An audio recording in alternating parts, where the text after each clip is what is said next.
दोस्तों आज मैं आपको बताने जा रही हूँ slip disc, sciatica, back pain, दबी हुई नस का ऐसा इलाज जो बहुत ही साधारण है और इसकी सबसे बड़ी बात यह है कि ये बहुत ही असरदार है। दोस्तों back pain, slip disc, sciatica या दबी हुई नस में ज्यादातर लोग यही सोचते हैं कि इसका ट्रीटमेंट तो सिर्फ सर्जरी से ही संभव है, पर ऐसा नहीं है। पर लोग भी ऐसा पता है क्यों सोचते हैं? क्योंकि साइटिका पेन या कमर दर्द बहुत ही दर्दनाक होता है जो कमर से पूरी टांग में फैल जाता है। इससे काम करने से लेकर डेली एक्टिविटी करने में भी दिक्कत आती है। पर मैं आपको एक चीज बता दूं कि कमर दर्द का इलाज, साइटिका का इलाज, स्लिप डिस्क का इलाज, दबी हुई नस का इलाज बिना सर्जरी के संभव है। तो दोस्तों इस वीडियो में मैं इसके इलाज के बारे में पूरी बात करूंगी। तो आपसे एक छोटी सी रिक्वेस्ट है कि आप इस वीडियो को एंड तक जरूर देखिए ताकि आपको इसकी सारी जानकारी हो सके। दोस्तों 5 ऐसे क्वेश्चनों का हल आज इस वीडियो में आपको बताने जा रही हूँ। सबसे पहला, स्लिप डिस्क, साइटिका या बैक पेन क्यों होता है, जिसे जान लेना हर एक इंसान के लिए बहुत जरूरी है। दूसरा, क्या स्लिप डिस्क और साइटिका वाला पेशेंट डेस्क वर्क कर सकता है, यानी किसी चेयर पर बैठकर 8-8, 9-9 घंटे काम कर सकता है। तीसरा, स्लिप डिस्क और साइटिका में किन चीजों से बचना चाहिए। चौथा, स्लिप डिस्क, साइटिका या बैक पेन, कमर दर्द, इनमें कौन सी एक्सरसाइज करनी चाहिए। और फाइनल लास्ट में आपको बताऊंगी कि घर पर अगर इसका इलाज करना हो तो कैसे किया जा सकता है। तो दोस्तों सबसे पहले जानते हैं कि साइटिका क्यों होता है। 90% साइटिका लोगों को डिस्क के स्लिप होने के कारण होता है। हमारी कमर के नीचे वाले हिस्से, जिन्हें लंबर रीजन कहते हैं, जिसके अंदर डिस्क बनी होती है, जिन्हें आम बोलचाल की भाषा में छल्ले कहा जाता है। ये डिस्क ऐसी होती है जैसे कोई स्प्रिंग होता है।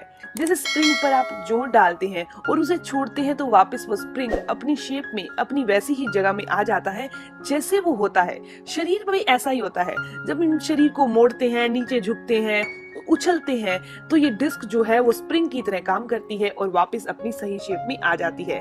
लेकिन लगातार ऐसा ही होने से, लगातार ज्यादा जोर लगाने से, गलत पोजीशन में बैठने से, गलत पोजीशन में उठने से, बहुत भारी वजन नीचे से उठाने से ये डिस्क पर बहुत ज्यादा दबाव पड़ जाता है, जिसके कारण धीरे धीरे वहां सूजन आ जाती है, जिसे इन्फ्लामेशन कहा जाता है।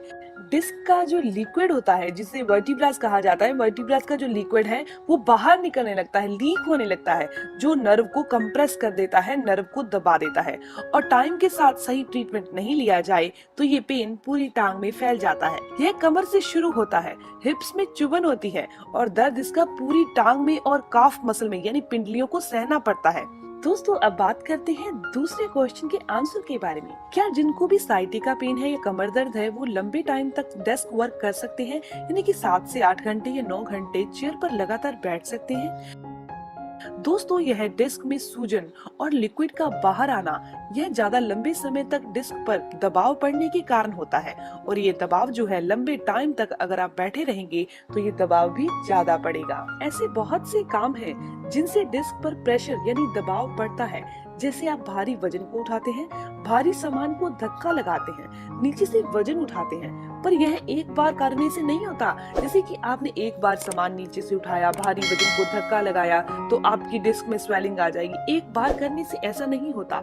लेकिन अगर आपका डेली का रूटीन कुछ ऐसा ही है, आप बहुत भारी वजन को नीचे से उठाते हैं, बहुत भारी वजन को धक्का लगाते हैं, कभी कभी कोई इंसान अपनी शॉप पर ऐसा काम करता होता है जिसमें उसको ऐसा ही काम करना पड़ता है, या फिर कुछ लेडीज हैं घर पर कभी बेड को धक्का लगा दिया, कभी किसी भारी सामान को धक्का लगा दिया, तो इस कंडीशन में लगातार ऐसा ही काम करते रहने से डिस्क पर बहुत दबाव पड़ जाता है। डिस्क का लिक्विड बाहर की तरफ निकलता है और वो साइटिका की नस को दबा देता है, जिसके कारण पूरी टांग में दर्द रहने लगता है। तो दोस्तों बात करते हैं ऐसी कौन सी 5 चीजें हैं जिनसे आपको बच के रहना चाहिए। सबसे पहली चीज, लॉन्ग सिटिंग नहीं करनी, यानी कि लंबे टाइम तक आपने नहीं बैठना। अगर लंबे टाइम तक 8-8, 9-9 घंटे आप चेयर पर बैठे रहेंगे तो ऐसा करने से डिस्क पर 5 गुना दबाव बढ़ जाता है। अगर आपको कमर दर्द नहीं भी है तब भी स्टार्ट हो जाएगी। दोस्तों आप क्या करिए, कमर दर्द सही रहे, कमर में कोई दर्द नहीं हो तो आपने क्या करना है, हर 1 घंटे के बाद 15 मिनट के लिए उठिए और वॉक करिए। 15 मिनट नहीं उठ सकते तो कम से कम 5 से 7 मिनट तो जरूर करिए। इसके अलावा दोस्तों, आपने कोई भी भारी भरकम एक्सरसाइज नहीं करनी, आपने तेज दौड़ना नहीं है, लेकिन आप कुछ एक्सरसाइज कर सकते हैं, वो है योगासन।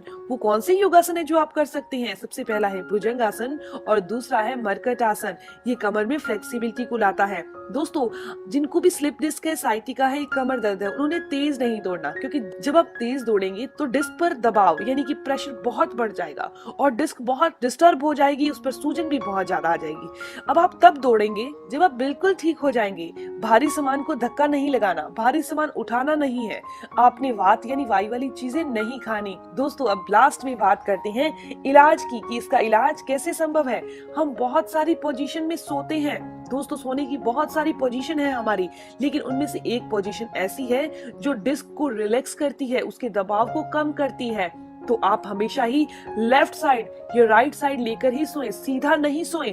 सीधा सोएंगे तो आपकी डिस्क पर बहुत ज्यादा दबाव पड़ जाएगा, इसीलिए लेफ्ट साइड या राइट साइड लेकर सोएं।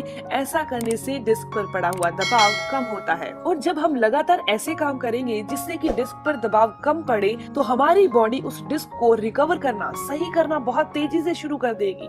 दोस्तों, ठीक वैसे ही अगर हमारे कहीं कट लग जाए, नाइफ से कहीं भी कट जाए हल्का सा, तो अगर हम उस जख्म को हमेशा खुदेड़ते रहेंगे, हिलाते रहेंगे अपने फिंगर से, तो वो जख्म ठीक होने में बहुत टाइम लेगा या फिर ठीक ही नहीं होगा। लेकिन उसके दूसरी तरफ हम उस जख्म को रिलैक्स दे देंगे, कोई छेड़ेंगे नहीं, कुछ नहीं करेंगे और बहुत आराम से उसे ठीक होने देंगे, उसको खोलेंगे नहीं, तो वो जख्म बहुत जल्दी ठीक हो जाता है। ठीक वैसे ही अगर हम ऐसे काम करेंगे कि डिस्क पर दबाव नहीं पड़े, तो ये डिस्क की समस्या बहुत जल्दी अपने आप ठीक हो जाएगी। दोस्तों, अब मैं आपको इलाज बता देती हूँ। तो दोस्तों, इस इलाज को मैं 2 भागों में डिवाइड करती हूँ। पहले भाग में आएगा इन्फ्लेमेशन यानी कि सूजन को दूर करना।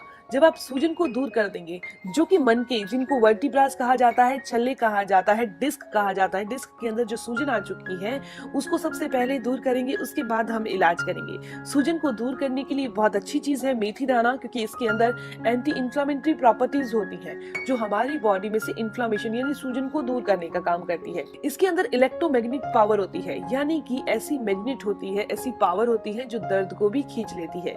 इसके अलावा मेथी दाने के बहुत सारे फायदे हैं, जैसे कि ये डायबिटीज को क्योर करती है, शरीर में से वात यानी वायु को दूर करती है, हमारे बॉडी के अंदर खून को बढ़ाने का काम करती है, हाई ब्लड प्रेशर को क्योर करती है। तो दोस्तों, आपने रोजाना 1 चम्मच मेथी दाना रात को भिगोना है, सुबह इसका सेवन कर लेना है। जैसे कि मैंने आपको बताया था कि इस वीडियो के 2 भाग हैं। और तो दोस्तों, अब बात करते हैं इलाज के दूसरे भाग की तरफ। दूसरा भाग ऐसा है जो नसों में आ रही कमजोरी को दूर कर देगा, नसों में जो इन्फ्लेमेशन, सूजन आई उसको भी दूर कर देगा, नसों में होने वाला दबाव जो है वो भी कम कर देगा और नसों को बिल्कुल रिलैक्स कर देगा। दोस्तों, इसका सेवन सिर्फ आपने 15 से 20 दिन करना है। वो है परिजात। परिजात एक पेड़ है, उसके पत्तों का हमने इस्तेमाल करना है। दोस्तों, 7 से 8 पत्ते लीजिए परिजात की।